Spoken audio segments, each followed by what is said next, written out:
Hey guys! Hello. Hi. What are you guys up to? Nothing much. How about you? I just wanted to ask you guys a question. And what would that be?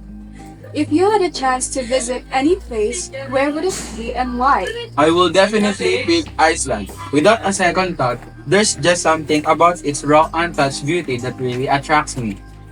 Its landscape, volcanoes, glaciers, waterfalls, and northern lights I've always wanted to see in person. Well, within the Philippines, I would definitely like to visit Palawan. Its unique and nature-filled islands and white sand beaches would be perfect as a vacation place. Aklan would be the best place for a vacation, guys. Trust me. Why is that?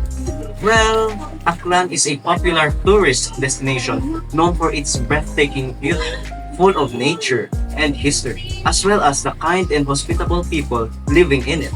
It is also known for its astounding culture, varying from places, traditions, and beliefs. But what does Aklan and Aklanan culture consist of? That makes it so significantly influential culture. Well, first, let me take you to its history. Aklan is the oldest province in the Philippines and is located in the northwestern part of Panay Island in the Western Visayas region. It is believed to have been established by the King of Atis, Marikudo, in 1213 AD. The name Aklan or Aklan was derived from the Bisaya word akal, which means to boil or to froth, as it is inspired by the longest river in the province of Aklan, the Aklan River. The swiftness of the river current make it seem like it is boiling or frothing. Aklan, therefore, means where there is boiling or frothing. During the early 90s, Aklan originally consists of the towns of Altavas, Balete, Batan, Banga, Ruanga, Ibahay, Kalibo, Lezo, Libacao, Madalag, Malay, Makato, Malinaw, Nabas, New Washington, Numancia, Tangalan, and Capiz. But in 1956, Aklan and Capiz became independent provinces through the Republic Act No. 1414 signed by the 1953 Philippine President Ramon Magsaysay on April 25, 1956, thus separating Aklan from Capiz. But how do you communicate there? Well, Aklan has a unique dialect called Aklanon or Nakanon. What sets it apart from other dialects is its distinct phonology. The I sound being pronounced as E, and the meaning depending on what letter is being emphasized. It is believed to have deep roots that trace back to the Austronesian language family, and evolved into Proto-Visayan, the ancient language spoken by the early inhabitants of the Visayas region. Over centuries, the language adapted and diversified, resulting in the development of distinct dialects, including Aklanan. In 1565, the Spanish colonization of Philippines began, bringing significant changes to the local languages and cultures. Despite the imposition of Spanish as the language of government, religion, and education, the Aklanon dialect survived and remained a vital part of Aklanon people's daily lives, continuously evolving to a rich vocabulary that reflect the natural environment and way of life in the region, preserving and strengthening the linguistic identity of Aklan. As there is Filipino pride, there is also what we call Aklanon pride, in which Aklanons composed a hymn to showcase love and respect for their province, hence making a tradition that is sung. That is the Aklan hymn. Composed by Reverend Father Leandro V. Apostol sometime after Aklan became an independent province, the Aklan hymn is the official provincial hymn of Aklan, wherein it reflects the pride, culture, and identity of the Aklanons. It is sung by a choir, student, or a group of people before starting an official event or gathering and is part of the local school's curriculum, as all government offices observe it as a part of official functions. The lyrics of the hymn mentions the beauty of Aklan's rivers, mountains, and fields, as well as the bravery and unity of its people.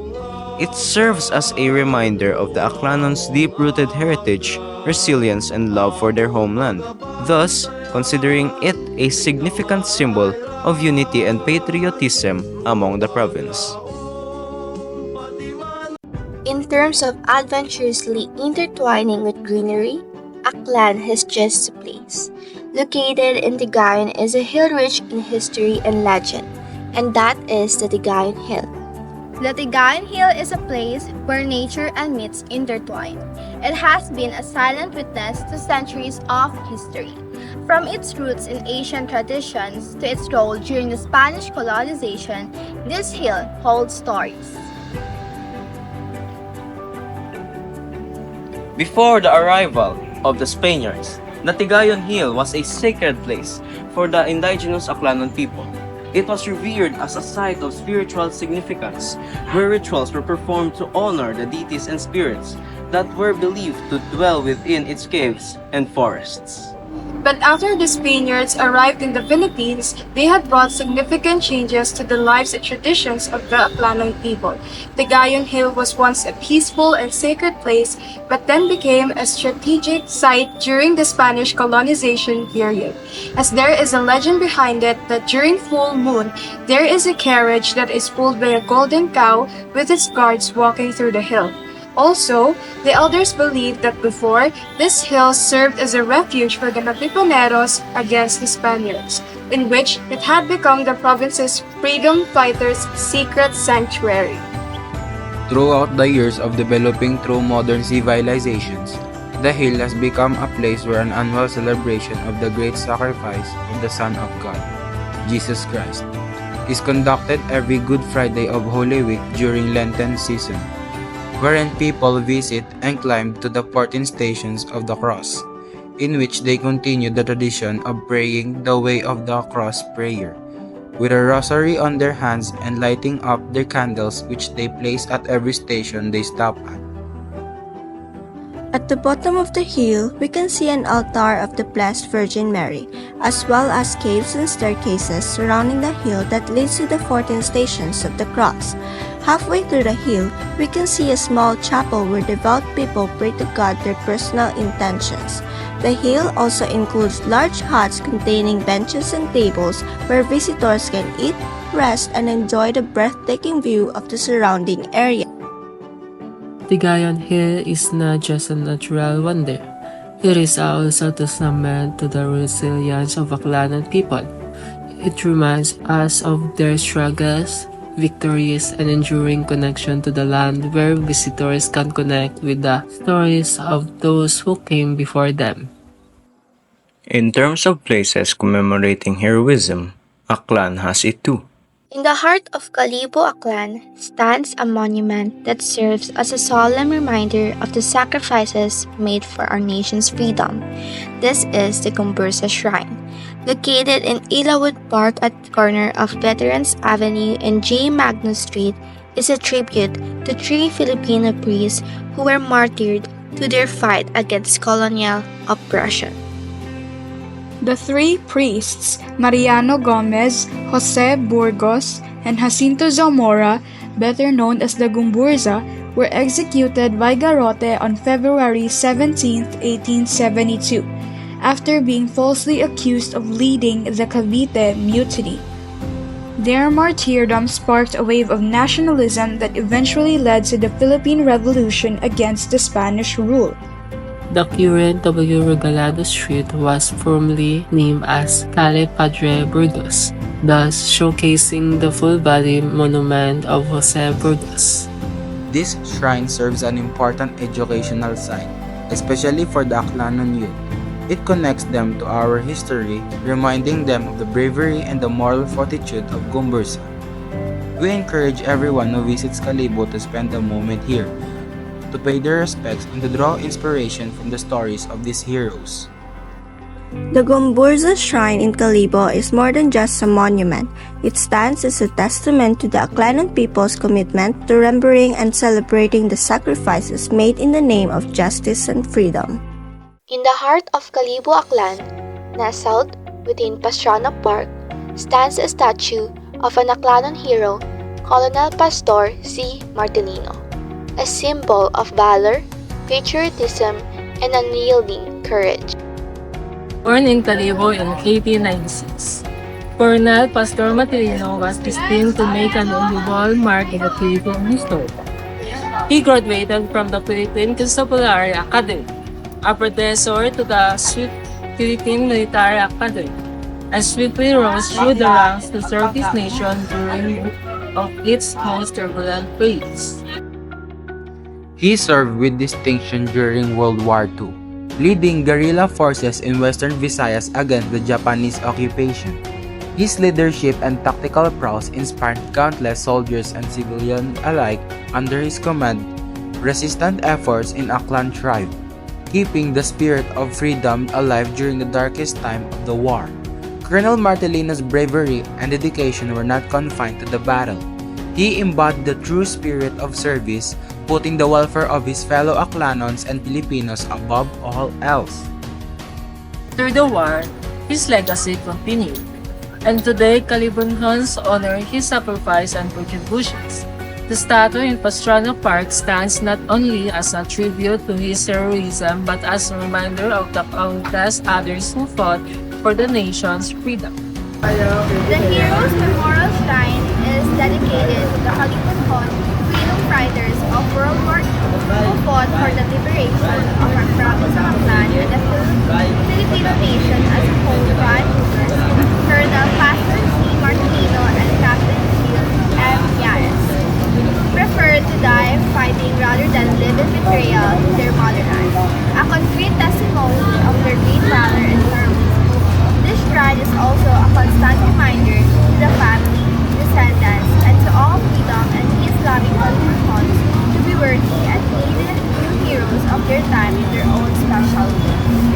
The statue of Captain Yil Menyes Mijares stands proudly in Pastrana, Calibo, Aklan as a tribute to his heroism and contribution to the history of the town.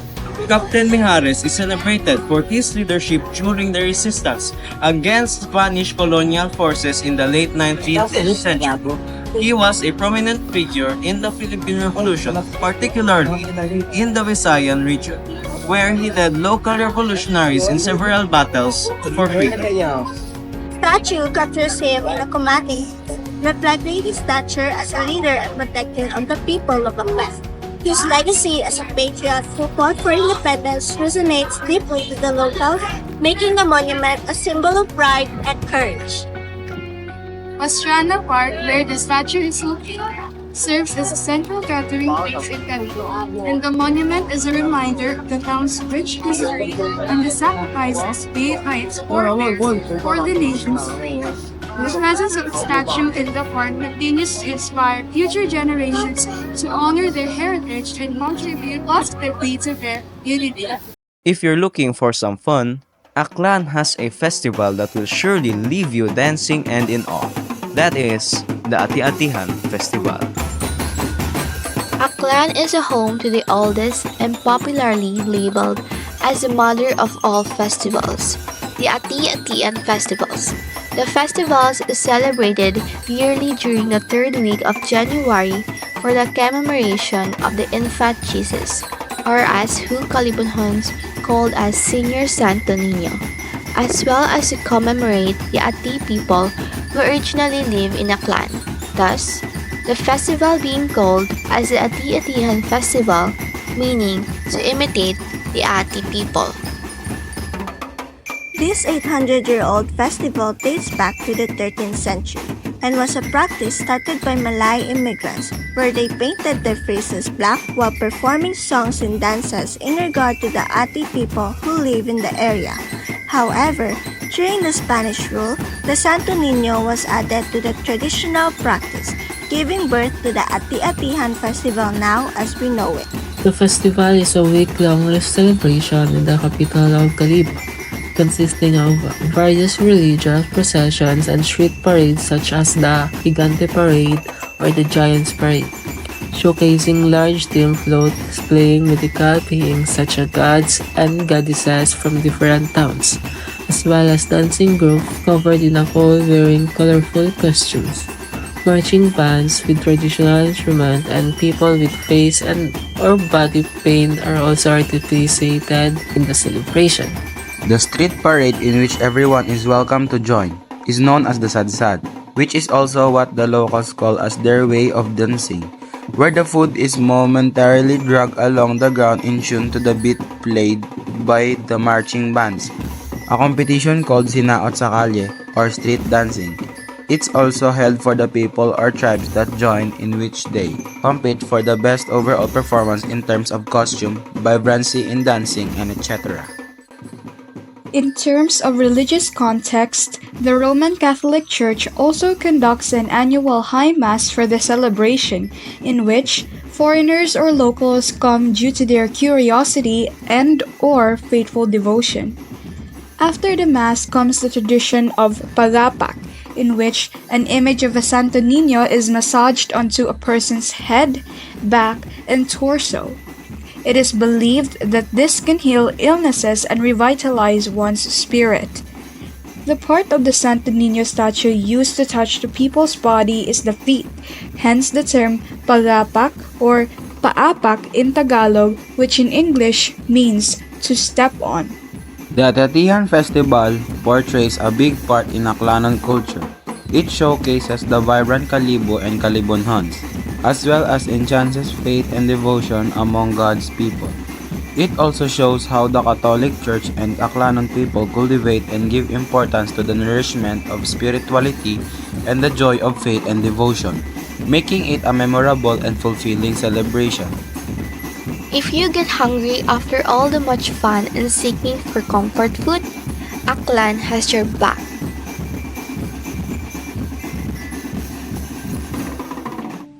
First, we have binakol.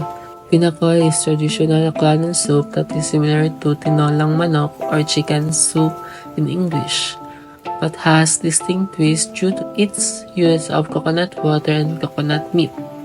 This dish has indigenous roots dating back to the pre-colonial period, when native Visayan tribes cooked chicken with local ingredients such as coconuts, with the abundance of coconut trees which have been a staple resource for both food and shelter.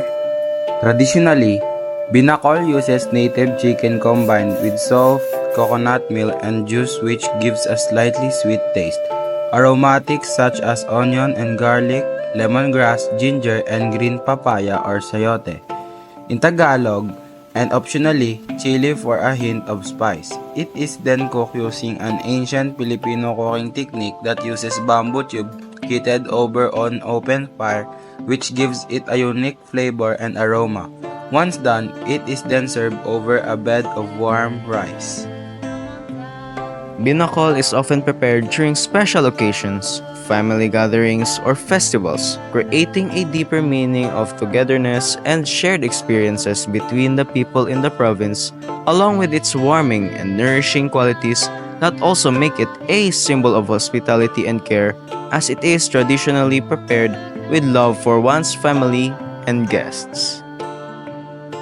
The second we have is the inubarang manok. Inubarang manok is a unique traditional Aklanon dish that uses banana shoots or 𝙑𝙑𝙗𝙗𝙗 in Aklanon. It is believed to have indigenous roots with influences from the early settlers of the Visayas region, thus showcasing the practice of using banana pits, that is a soft core from the trunk of a banana tree. It is then sprinkled with salt and washed under running water, and then is slowly cooked with native chicken, aromatics such as onion, garlic, and ginger, coconut milk, lemongrass, and local spices such as salt and pepper and batuan or tamarind in English for added sourness, and optionally chili along with its leaves for a hint of spice. It is then served above a warm bed of rice. Today, inubaran remains a cherished dish, often prepared during fiestas, special occasions, and family reunions, mostly held in rural areas where traditional cooking methods are more preserved and valued, continuing to reflect the agricultural heritage of Aklan, showcasing how Aklanon make the most out of available locally sourced natural ingredients and then turning them into authentic and comforting dishes. In terms of convenient transportation, don't worry, because Aklan has one that is unique. One of the most common transportation that can be seen here in Aklan is the tricycle in Tagalog or tricycle in English. The tricycle consists of a motorcycle with a metal sidecar welded at its side. The distinctiveness of the tricycles here in Aklan is that it can accommodate 6 to 8 passengers compared with tricycles in other places that can only accommodate 2 to 5 passengers. Beyond their functionality, tricycles have become an iconic symbol of Philippines' everyday life, as they are often personalized by their owners with decoration, stickers, colorful paints, and religious or humorous phrases. Some even have stereos embedded within or above that plays music on the road. They are usually used for short-distance travel such as routes that buses and jeepneys cannot reach, and operates on a fare-sharing basis that range depending on the destination, offering a staple and flexible mode of transportation in Aklan. Wow! Aklanans really do show love to their own province and they truly warmly welcome the visitors who would want to see and experience how vibrant Aklanan culture is and how historically mystical the sites are in Aklan. Agree!